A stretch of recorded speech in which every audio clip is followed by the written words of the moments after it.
Welcome to Resolve IBS and IBD Naturally. I'm Courtney Cowie, a nutrition therapy and functional diagnostic nutrition practitioner. If you are struggling with the symptoms of IBS or IBD and want to get to the root cause of your symptoms so you can take back your health through a whole person approach, this podcast is for you. Just a disclaimer that the information I'm presenting in this podcast is for educational purposes only and should not be taken as medical advice. You should always consult a qualified practitioner before making any changes to your health or medical regimen. That being said, let's get on with the show. So I wanted to pop in and talk a little bit about a topic that I've worked with a lot of clients on, whether they've got an IBS diagnosis or autoimmune disease or even IBD. And in a lot of cases, sometimes they don't even have any of these diagnoses. And that is the issue of acid reflux, or sometimes they'll even have a diagnosis of gastroesophageal reflux disease from a GI doc. And this is something that I have been working with since the very beginning of my career, probably one of the most common issues I see. And there's a lot of just, I would say, misunderstanding or lack of information provided around the mechanisms of this particular problem, especially when a patient first goes in to see their doctor with this issue and they're looking for some sort of help. So let's talk a little bit about how conventional GI docs and just docs in general tend to look at acid reflux and what they offer in terms of solutions, because this is commonly what I see. So first and foremost, a person will go in, complain of either true acid symptoms up into the esophagus, or sometimes they'll just say, I'm feeling really uncomfortable when I eat. I'm having a lot of bloating. I'm having burping. I'm even having discomfort just around my upper chest area. And through kind of this symptom gathering picture, a doctor will start to suspect there could be some acid reflux going on, whether that's manifesting expressly as acid reflux or as what sometimes they call silent reflux, which means an acid reflux picture without the actual acidy symptom that the patient is perceiving, meaning they might not have much of an acid reflux sense. It might be these other symptoms that come along with acid reflux. And so most of the time, what happens from there is that patients are told, well, you're just producing too much stomach acid, and we can give you some over-the-counter or prescription drug recommendations to take care of that. And so there's really two drugs that most doctors tend to reach towards for treating this type of condition. The first one would be an H2 blocker. This would be something like famotidine is kind of the off-brand name for it, and that's something you could even go pick up yourself down at like a Walmart or a Walgreens. And that works by actually partially blocking the histamine 2 receptors in the stomach, which will tend to suppress or dampen down that acidy production, that acid reflux type of symptom in the stomach. The other medication that doctors will often reach for is a proton pump inhibitor, and this is often a drug like omeprazole. And I believe either of these can come with a prescription. I believe they both can be found over the counter. And what often, though, patients aren't told by their doctor is that neither of these drugs were really designed to be used long term for something like acid reflux. And the problem with doing this as an ongoing strategy, and oftentimes people are put on these meds and then left on them for years, sometimes even decades, is that it will either partially or fully shut down acid production in the stomach. And yes, it is in a sense snipping the symptom. In a sense, it's taking away the symptom of the acid reflux, which is seeming to address the problem. But what people often don't realize is that these drugs are going to likely lead to other dysfunctions, other potentially more serious issues down the road if their use is continued.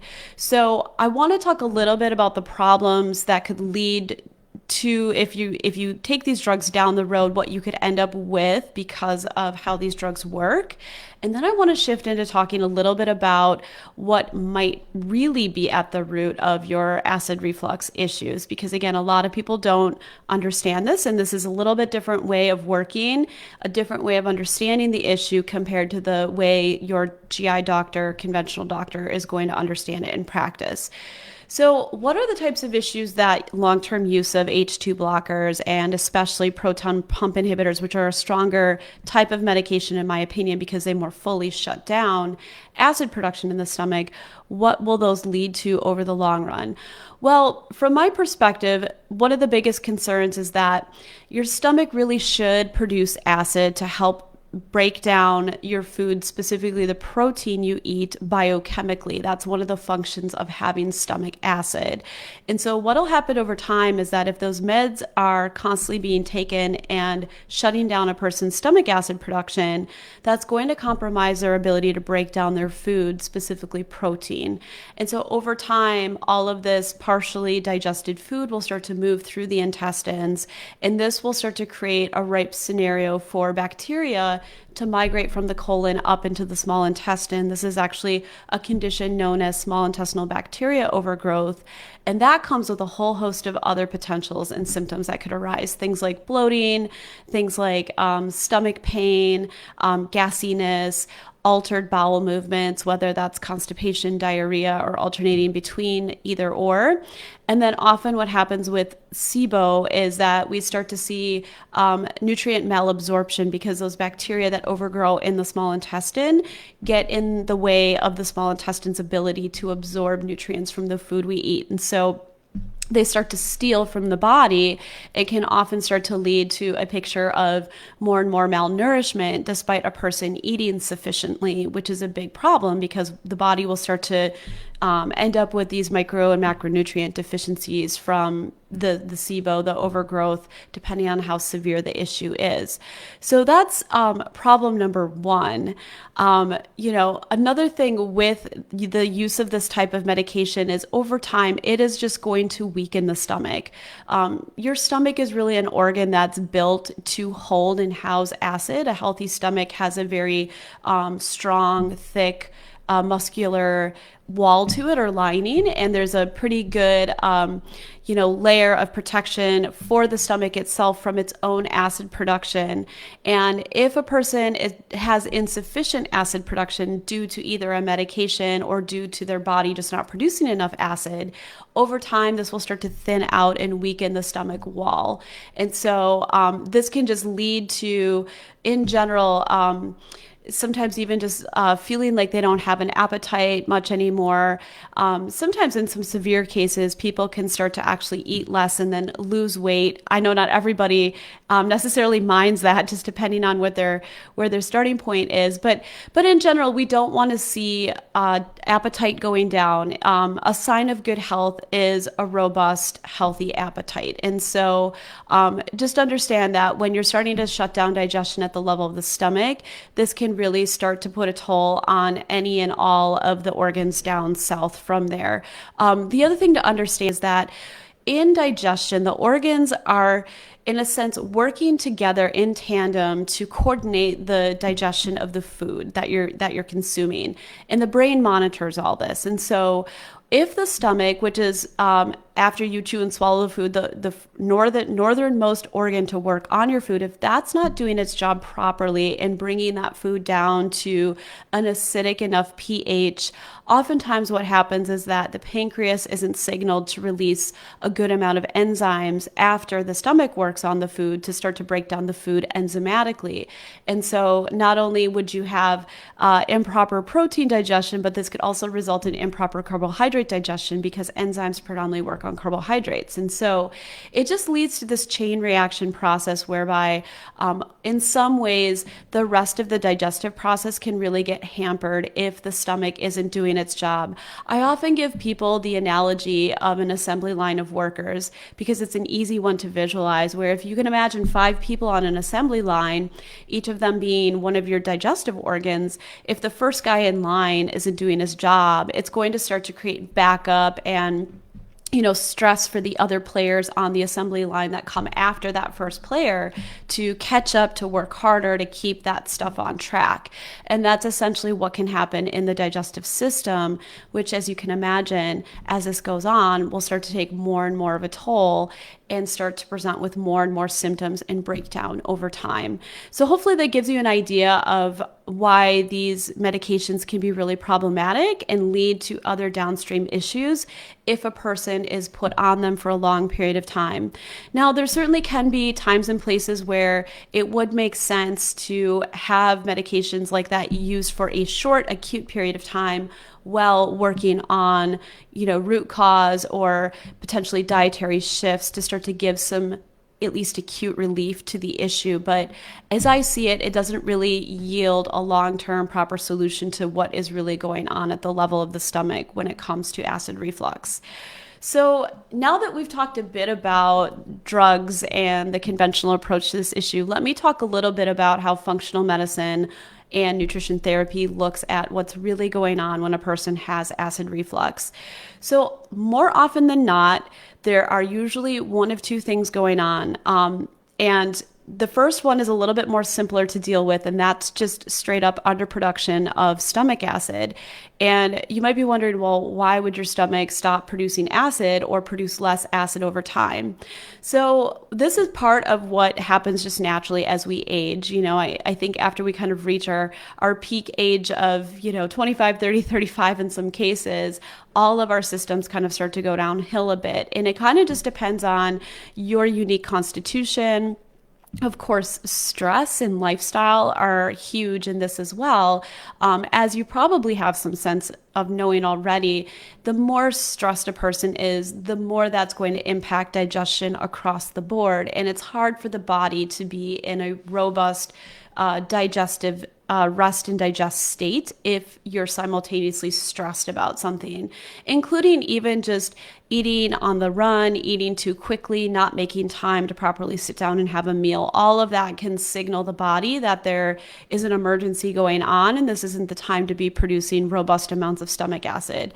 So just a little tip as I'm talking about this is that that's a simple change you can make right away if this is true for you, is just looking at your schedule and seeing if there's a way you can carve out enough time to at least sit down, take a break, and simply focus on eating rather than feeling like you have to fit eating into a tiny window of your day. And sometimes for people that actually means eating more in one sitting and doing less smaller meals, because if they could actually carve that time out, they get a good meal in, and now they've got several hours they can go back and focus on their work or something else. If at all possible, that's always my recommendation.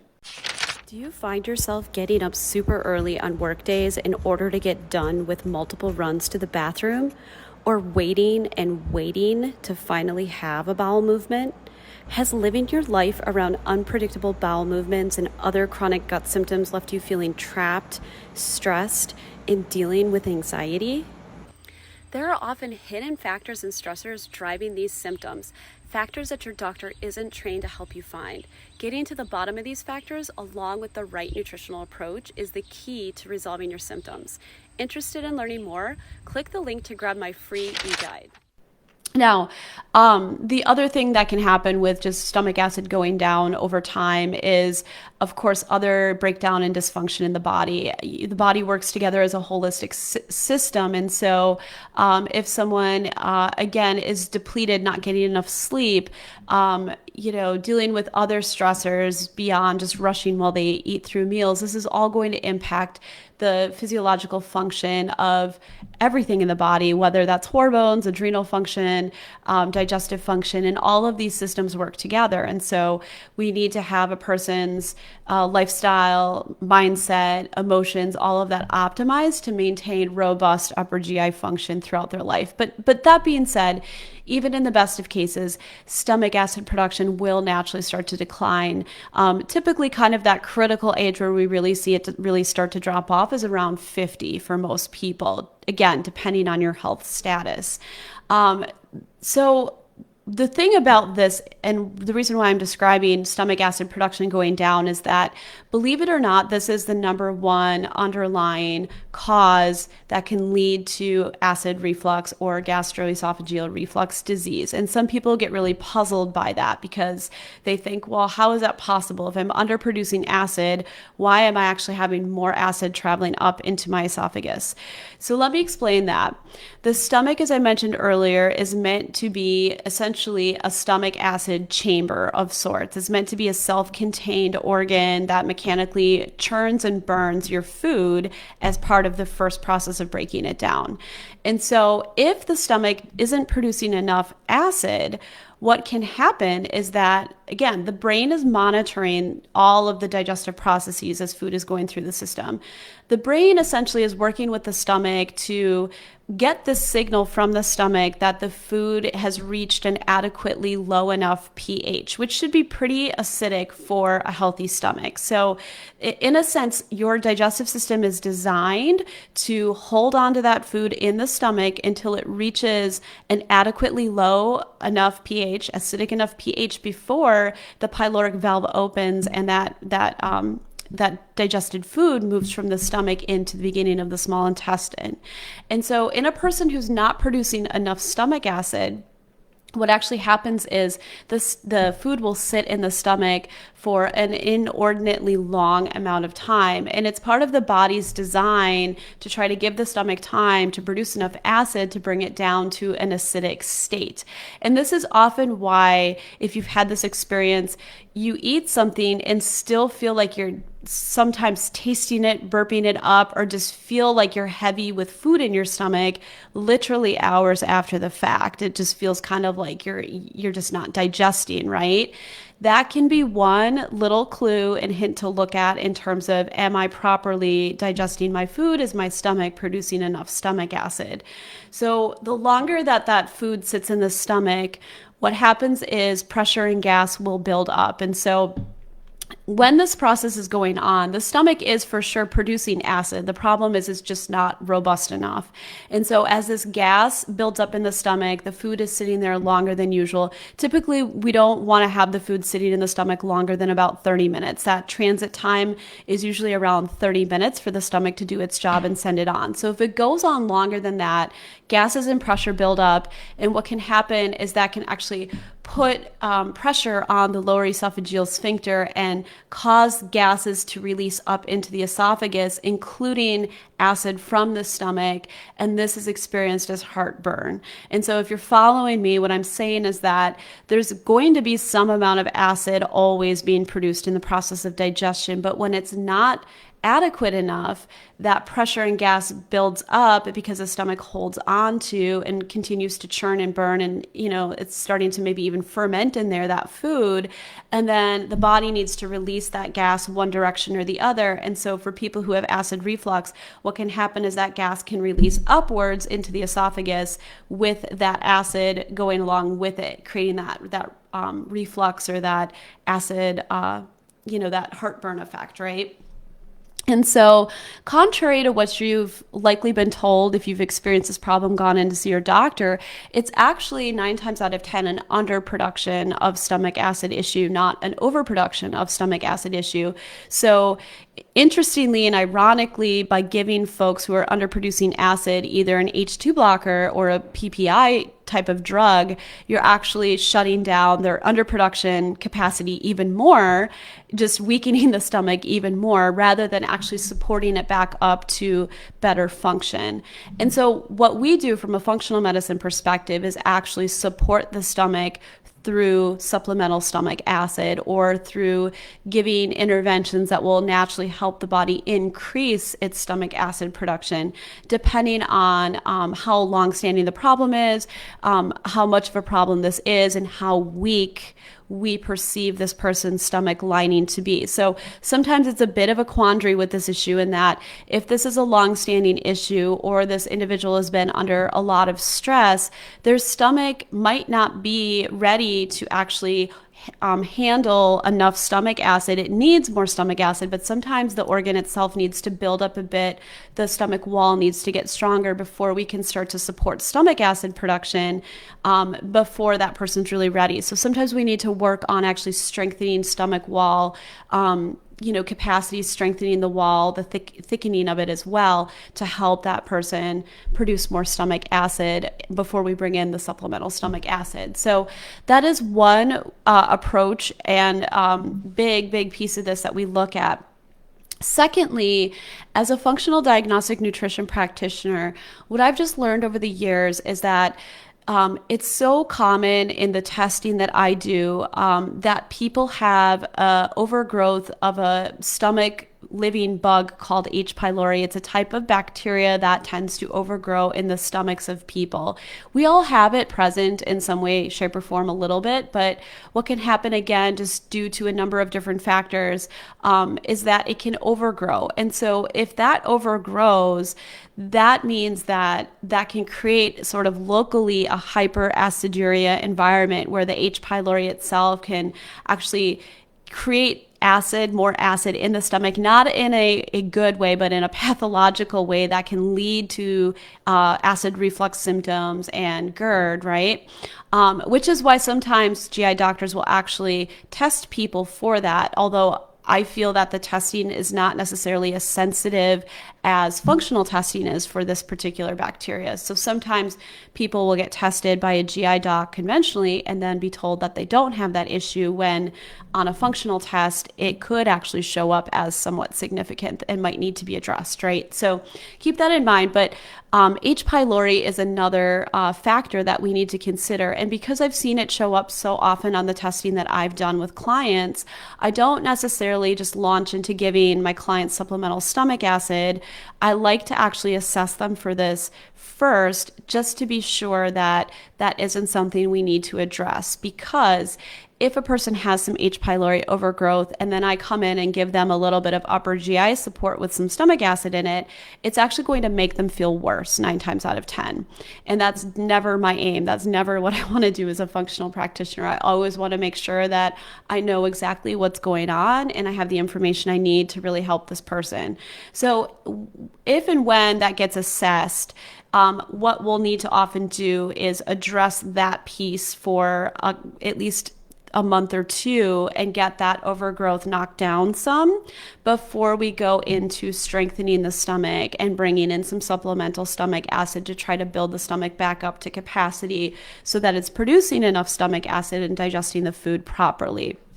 So I wanted to just put that out there and hopefully give you some ideas. If this is all new to you, hopefully this gives you a little bit better idea of what might really be going on beneath the surface.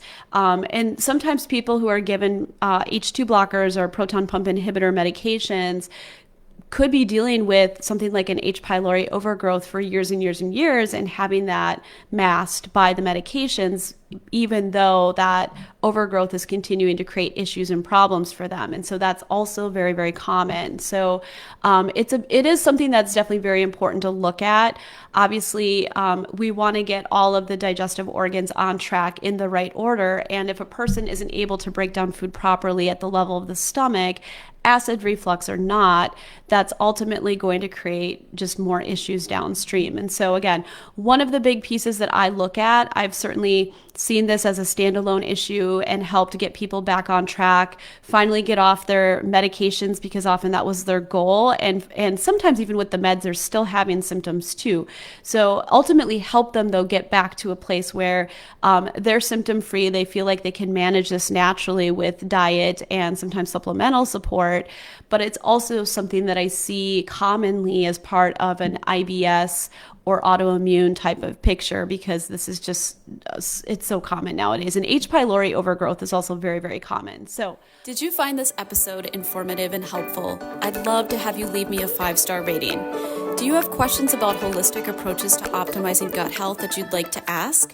Please leave your question or comment below, and I will be sure to address it personally or cover it in a future episode.